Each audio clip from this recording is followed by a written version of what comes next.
Conceição, que Olá. ficou claro quais e as situações em que eles devem ser utilizados. Hoje temos a casa Vamos lá. cheia, isto é maravilhoso. É verdade. Isto assim, Então, sim. então não ficou claríssimo, ficou tão claro que eu hoje Como até esta trago. mesa. Exatamente, que eu hoje até trago aqui uma proposta de um curso de formação profissional, a que chamei e deixa-me ler, que é para não me enganar, Engenharia da Inequivocidade.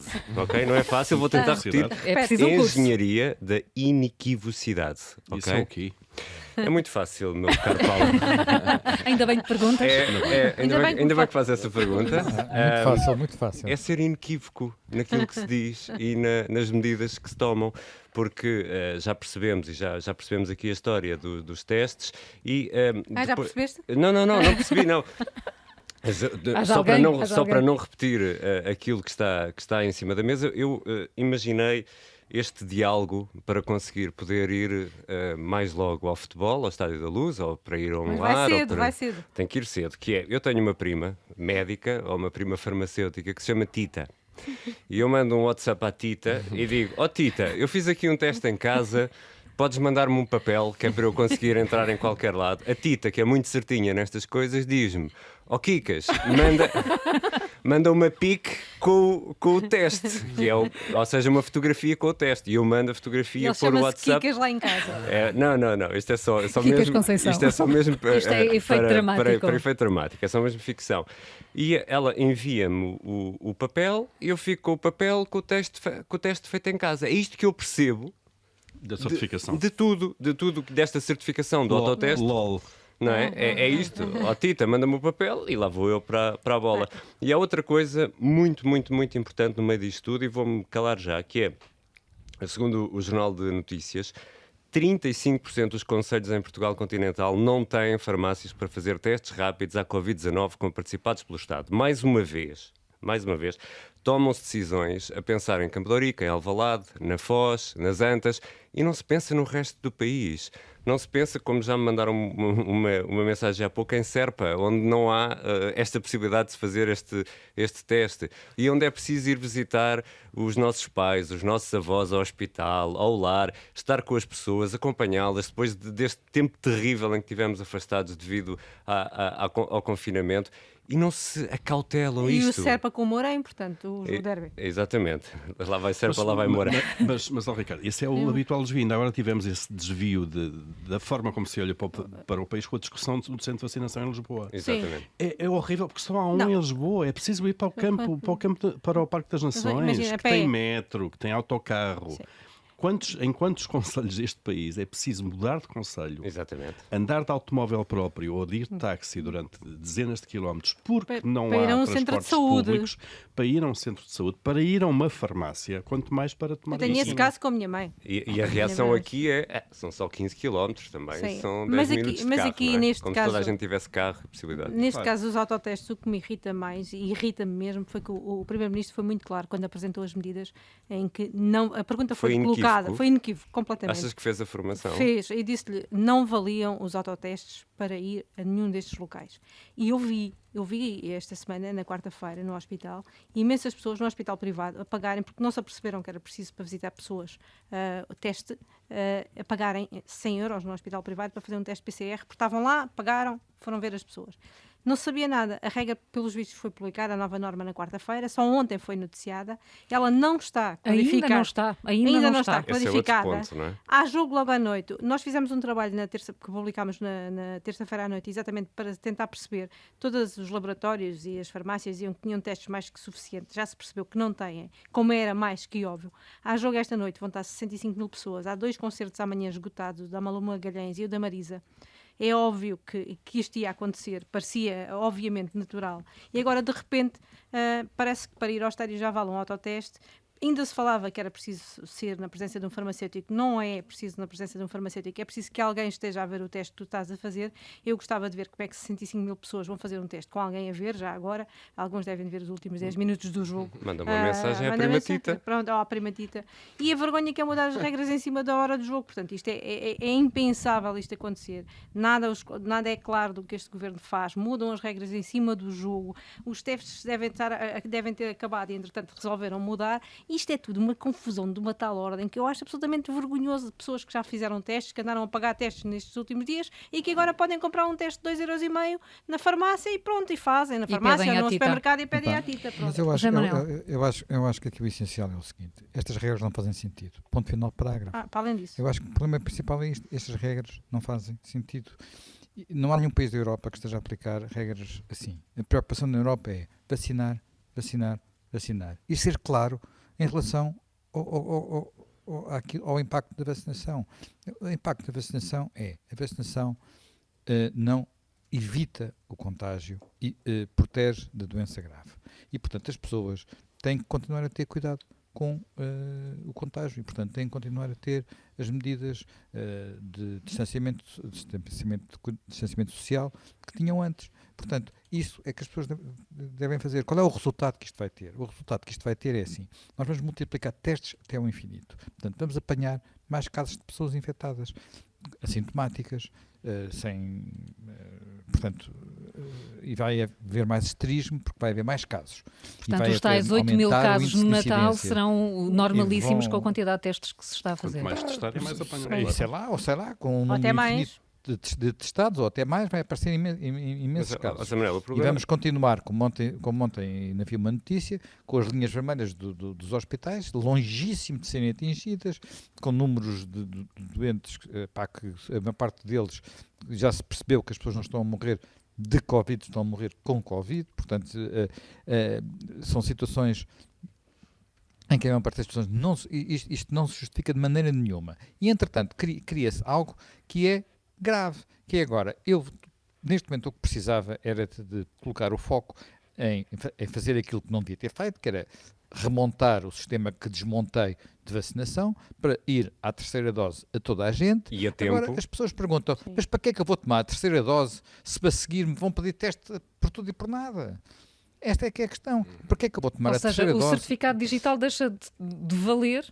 Exatamente, porque estás sempre a fazer o certificado digital, que era uma coisa que eu trazia no telemóvel, que facilmente entrava em todo lado. Se tivesse um problema era simples. Agora vou ter ainda por cima que andar a picar-me ou a cuspir ou a fazer qualquer coisa para dentro de um sítio qualquer para andar a fazer testes a todo momento, a gastar ou a não gastar dinheiro, porque de repente, eu admito que em algumas circunstâncias muito especiais, como lares, como visitas aos hospitais, mesmo aí tenho dúvidas, tenho muitas dúvidas no caso dos hospitais, mas lares, enfim, possa-se exigir testes. Agora, jogos de futebol, espetáculos, diminuam a lotação, façam coisas desse género, mas testes massivos desta maneira é um disparate completo, absoluto, não tem pés nem cabeça.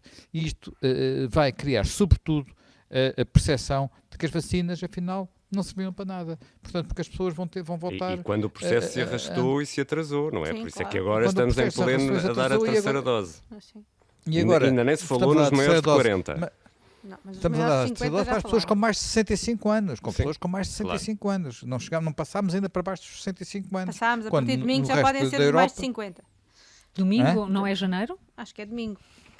Na entrevista à RTP da Diretora-Geral de Saúde, eu não percebi ainda. Falou para janeiro. Mas já estamos todos baralhados outra vez, mas pronto. Olha, já estamos todos baralhados, não sei quando é que vão ser os outros. Tem que fazer a formação do curso de Engenharia de a confusão está instalada. A confusão está instalada. Nós que em princípio devíamos saber, não sabemos. Exatamente. Esse é que é o ponto. Vejam como é que o cidadão comum está. Portanto, isto de facto é uma absoluta... a vontade de mostrar serviço, porque há eleições no dia 30 de janeiro, deu nisto. Para já não falar naquilo que vai ser aquela brilhante primeira semana de janeiro, onde não sabemos bem em que estado é que estamos, mas já garantimos que vai tudo para casa, porque para dizer não haver confusões. Claro. Júlio, ias acrescentar alguma coisa? Não, ia só acrescentar que eu estive aqui há uma semana com um espanhol que conheço e estava no Porto, neste caso. E ele estava muito impressionado e isto também nos toca a nós. Não sei se um dia, nunca vamos fazer esta reflexão, mas não sei se a vamos fazer, mas um dia podemos fazer. O que é que ele me disse? Ele passa cá há tempos, trabalha cá, vai lá e tal. E ele disse, eu estou muito impressionado com Portugal, porque o tema Covid nos telejornais em Espanha não são, na informação, não é um tema. Dá-se o essencial e o resto nós vivemos... E não há relatórios diários com o número de casos. Portanto, Eu chego a Portugal, nas rádios, nos jornais, nas televisões, e eu contra mim falo. Ainda ontem, se eu posso dar isto exemplo. Júlio, pá, ainda bem que estás a dizer isso. Pá. Não, mas eu vou mesmo fazer uma meia-culpa ontem. Estava a fazer não queria falar disto aqui, não é elegante, mas estava a fazer o alinhamento do jornal que apresento, não é? Sim. E estava a pensar e tal, chega lá alguém, um colega meu, diz assim, devíamos abrir a Covid, as pessoas querem saber do Covid, o Covid é o que está a dar, é o que está a dar, é o que está a dar. E portanto, eu pus-me a pensar se também nós não temos que fazer uma reflexão sobre isto, porque todos temos que contribuir. Claro. E de facto o espanhol estava impressionadíssimo, por isso eu chego aqui a Portugal, fico deprimido, porque ouço a rádio, ouço os telejornais, não se fala de outra coisa aqui em Portugal. E estamos sempre a falar da mesma coisa. E vemos lá fora, como o Zé Manuel Fernandes diz, lá fora, ontem estava a ajudar o jogo Manchester United, o estádio está cheio. Houve não sei quantos, mais de 50 jogos esta semana na Europa, e não houve nenhum caso, não houve nenhuma chatice. E cá, estamos com um problema também com o futebol. Pronto, era só isto que eu queria dizer. Este meia-culpa. Vocês vamos não precisam de ficar calados. um minuto depois do que disseste. Eu não sei se concordo contigo. Mas é uma pescadinha de rabo na boca. É uma pescadinha. Isto é uma pescadinha de rabo na boca. Se calhar é que as pessoas querem ouvir. Nós damos arroz... Nós, mídia, damos arroz com feijão todos os dias às pessoas. Depois chegamos ao fim da semana e dizemos, estás a ver, as pessoas só comem arroz com feijão. As pessoas adoram arroz com feijão. Adoram arroz com feijão. E portanto vamos continuar a dar-lhes arroz com feijão. Isto é uma pescadinha de rabo na boca. Acho que não temos tempo para esta discussão aqui. Mas eu não concordo aqui com o nosso diretor. Não. Então vamos às notas. É uma ótima reflexão que temos de fazer. Peço desculpa, Carla. Não. Quero saber as notas. Ricardo, avanças tu? Eu dou mais... À tua comissão? Eu dou um 7 outra vez. Eu dou aquele 7 às autoridades de saúde e peço, por amor de Deus, aos senhores, expliquem, sejam claros na forma como comunicam. Expliquem as coisas de uma forma clara. Não é assim tão difícil. Filomena, a tua nota também é para esta matéria? Se vamos para esta matéria, eu posso dar notas ao que tu quiseres. Então, vamos dar nota aos testes. Sobre a clarificação da comunicação neste tipo de matéria para o Governo, a minha nota é muito baixa. Pronto, eu hoje, como é sexta-feira, não vou ao 0, mas fico pelo 2, está bem? Mas é Natal, Filomena. Impossível, não consigo. A comunicação nesta matéria tem sido péssima. José Manuel, a tua nota? Eu tenho que ir para o chumbo direto, não posso dar menos que chumbo direto. E vamos ver. É sexta-feira, mas eu estou mesmo zangado com isto que está a passar. Acho que não é. Estás contracorrente, Zé Manuel Fernandes. Estás contracorrente. Paulo, vamos mudar de assunto então e vamos falar das investigações aos abusos sexuais na Igreja. Assim, um tema mais leve. Não é mais agradável nem mais leve, mas este é um assunto que nos ocupa de alguma maneira há décadas, não é? A questão das suspeitas de abusos sexuais de menores na Igreja, um pouco por todo lado. Temos casos famosos nos Estados Unidos, na Irlanda, em França, recentemente, e finalmente, digo eu, chega a Portugal a decisão da hierarquia da Igreja de levar o assunto a sério e tentar perceber o que é que se passa. Eu confesso que fico sempre de pé atrás, porque a Igreja claramente arrastou os pés durante décadas e estava de pé atrás, continua um bocadinho de pé atrás, sobre de facto as reais intenções, porque nós sabemos que instituições destas podem de alguma maneira tentar fingir que estão a investigar sem de facto investigar ou sem querer clarificar tudo. E eu fiquei agradavelmente surpreendido quando ontem soubemos a composição desta Comissão Independente para o Estudo dos Abusos de Menores na Igreja, é assim que se chama, que vai ser liderada pelo pedopsiquiatra Pedro Streste, depois inclui o antigo Ministro da Justiça Lebrinho Lúcio, o psiquiatra Daniel Sampaio, a socióloga Ana Nunes de Almeida, assistente social Filipa Tavares e a cineasta Catarina Vasconcelos, que são nomes, de uma forma genérica, pelo trajeto que eles têm, pela intervenção que já tiveram noutros casos do passado, noutros assuntos, pela capacidade profissional que têm e pelas qualidades que eu lhes atribuo, são nomes que me garantem à partida independência na avaliação que vão fazer. Das duas, uma. Ou eles vão ser capazes de facto, apurar e investigar, ou então, se por alguma razão houver barreiras para que não o façam, porque depois é preciso uma colaboração do outro lado, a hierarquia da Igreja, no acesso a dados, a arquivos. Se por alguma razão essas barreiras existirem, eu acredito que estas pessoas vão dizê-lo publicamente. e vão dizer também que não tiveram condições para. E, portanto, à partida, é a primeira coisa que eu vejo na Igreja em Portugal, durante muitos anos sobre este assunto, é a primeira coisa boa que acontece. O tema é pesado, é triste, como é evidente, não é? Mas é a primeira coisa boa. Isto acontece 3 anos depois do próprio Papa Francisco ter feito um apelo às igrejas de todo o mundo, se quisermos, e ter chamado ao Vaticano de urgência aos bispos de todo o mundo, no sentido de, no fundo, levar à abertura e à investigação destes casos. Nós tivemos recentemente também um relatório publicado em França que poderá estar exagerado, mas calcula por alto 300 mil vítimas de abusos nos últimos 70 anos. E, portanto, este era um assunto que faltava, de facto, esclarecer em Portugal. Vai finalmente. Eu estou confiante naquele ponto que disse há pouco. Na exigência das pessoas que compõem a comissão. Aqueles nomes dão-me garantias, posso estar enganado, e se tiver, cá estarei depois também para me atribuir uma negativa, um chumbo direto. Não estás tão confiante, Filomena? Eu quero estar, mas eu vi a Igreja a resistir a abordar este tema e a investigar este tema durante muitos anos e até aos últimos quase dias, não é? Resistiram. Aliás, ainda ontem, numa entrevista ao público à Renascença, o diretor nacional da Polícia Judiciária, o Carlos Farinha, dizia que as denúncias dos abusos de menores tinham vindo sobretudo das vítimas e quase nunca da Igreja. E na grande investigação do Observador aos abusos na Igreja, que até foi premiada, que foi feita no início de 2019, há quase 3 anos, as dificuldades foram tantas para conseguir aos casos, que ficou bem visível que na maioria dos casos a Igreja escondeu-os em vez de os denunciar. Agora, apesar de tantas resistências internas, percebeu-se que eram mais os bispos que não se queriam comprometer e os céticos dentro da Conferência Episcopal do que aqueles que queriam avançar com isto. Finalmente, há 3 semanas, e bem haja, avançou-se o Bispo de Setúbal, Dom José Ornelas, anunciou esta comissão independente para avançar com esta investigação. Conheceram-se ontem uns nomes que são bons, que a vão compor, mas soube-se também que esta equipa tem apenas um ano para chegar a um relatório, até dezembro de 2022. Eu acho que estamos, de facto, perante um pequeno passo quase neste escândalo todo, ainda que seja um grande passo para a Igreja Portuguesa, mas continuo a achar que estamos um pequeno passo de caracol, às vezes até se calhar passo de caranguejo, porque muitos processos já prescreveram.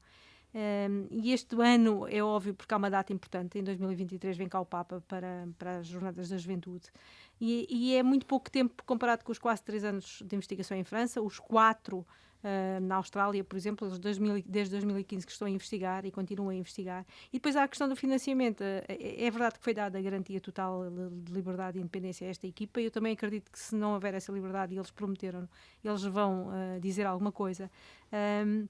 Eles até foi dado o exemplo que teriam liberdade porque se vão reunir fora, num espaço autónomo e garantindo o sigilo pessoal e profissional a todas as vítimas. Mas a equipa será financiada pela Igreja. E eles financiaram, não foram claros, falaram num orçamento lúcido, quando se sabe, por exemplo, claramente quanto é que os franceses tiveram. Tiveram 2,5 milhões para investigar e 22 profissionais. Eu diria que não é por falta de meios de recursos que a Igreja vai deixar de investigar isto, não é? E depois há aqui um pormenor, e o pormenor é um grande pormenor.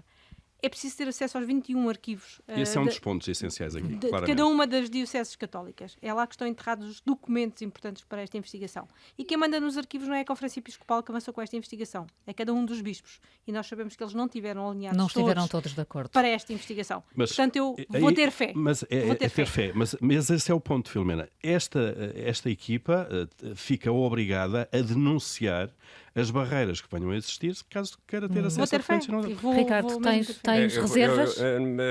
Sim, partilho de algumas das reservas, mas encaro esta decisão com grande otimismo, porque acho que é um sinal, é um bom sinal que a Igreja em Portugal dá, depois de anos de opacidade nesta matéria, e acho que a Igreja tem todo o interesse em ser transparente nisto, porque a Igreja faz um trabalho muito meritório com milhares de pessoas em Portugal, ajuda milhares de crianças, milhares de idosos, milhares de pessoas, e esse trabalho depois fica posto em causa com estes casos, e acho que faz muito bem em avançar com uma decisão destas. Quem dá nota, Paulo? Olha, se eu desse nota ao passado era um 0, obviamente, pelo encobrimento, pelo arrastar de pés, pela prática, obviamente, daquilo que está em causa, alegados abusos sexuais. Dou um 11 por este passo em frente, com a esperança, com a fé, como diz a Filomena, de que daqui resulta alguma luz e que se saiba alguma coisa sobre este passado sombrio. Mesmo que haja apenas só um ano para apresentar trabalho e conclusões. Júlio Magalhães, não estavas cá connosco no início da Rádio Observador, mas escolhes como tema o nosso primeiro grande tema de noticiários, que foi o Prédio Coutinho. A sério? A sério mesmo. Dia 1, é verdade. Que é engraçado. Não, então porquê é que trazes cá este tema? Porque hoje, às 7 da manhã, entrou a primeira máquina, não sei como é que se chama aquilo, picadora, trituradora. Bulldozer, uma coisa assim. Qualquer. Entrou hoje às 7 da manhã para começar a demolição deste prédio. E este prédio foi construído nos anos 70 e em 2000 foi decidido demoli-lo. Vamos com 21 anos depois dessa decisão. E é só mesmo para terminar, porque isto nem tem muito mais que dizer, foi só para assinalar, para dizer que demoraram 21 anos para demolir um prédio que há 21 há mais, dá cabo da paisagem completa de Viana do Castelo, que é uma cidade lindíssima. E demorou-se nem menos um ano para demolir uma marquise do Cristiano Ronaldo que só incomodava as pessoas que entravam de avião. E, portanto, é para assinalar que este momento histórico, porque vai fazer parte da história de Portugal e tem a ver com um 0 direto para a burocracia em Portugal, porque nós nas cidades temos prédios devolutos, temos famílias que não se entendem por causa de heranças que deixam casas a cair numa paisagem urbanística. Ninguém pode fazer nada, a burocracia só atrasa. E este caso de Viana do Castelo é um típico exemplo do que é a burocracia em Portugal e do que são os entraves ao desenvolvimento, muitas vezes, do país. E, portanto, foi para assinalar mesmo a entrada hoje às 7 da manhã desta máquina trituradora ou picadora, ou lá o que é, no prédio que eu tinha em Viana do Castelo. Picadora de prédios. Mas isto, se calhar, é porque não era em Lisboa, não é? Deste o exemplo da marquise do Cristiano Ronaldo. Pois, vá-se lá saber porquê. Não, mas por acaso não estava aí por aí. Estava a ir que a marquise não incomodava ninguém, em boa verdade, a não sei quem chegasse de avião. Eu até devo dizer, eu fiquei instalado num hotel perto da casa do Cristiano Ronaldo. E não conseguias ver. E não conseguia ver a marquise, até fui lá acima ao hotel. Disseram, é ali a marquise do Ronaldo. É cosquice. E eu fui lá acima ao hotel para ver. É uma nova atração turística, não é isso? Este hotel tem terraço para eu passo só para uma última nota, se me deres um minuto. Dou um minuto. A Maria João Simões dá-te um minuto. Dá-me um minuto, sim, precisamente. Só para dizer que agora que já se sabe, infelizmente, a velocidade aqui ao carro no qual o acidente que matou a filha, Sara Carreira, a filha do Tony Carreira, será que vamos saber finalmente a velocidade e ao carro do acidente do carro em que ia o ministro Eduardo Cabrita? Aqui foi possível determinar a velocidade, não é? É. Será? Com recurso à centralina. É porque no outro carro havia 3 carros envolvidos, um acidente com muita chuva, um acidente complicado de investigar. Passou um ano, no outro passaram quase 8 meses. O governo já acabou. É um acidente simples, está um carro só envolvido. Pode ser que se saiba um dia destes.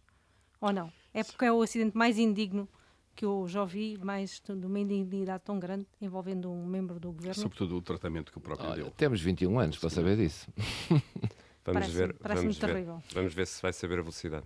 Vamos aguardar então, por isso, para já não há ainda nota, não pode haver nota sobre a velocidade desconhecida. Está feito. O último e o vencedor é desta semana, mas segunda-feira vão estar todos em forma aqui para dar mais notas. Bom fim de semana. Bom fim de semana.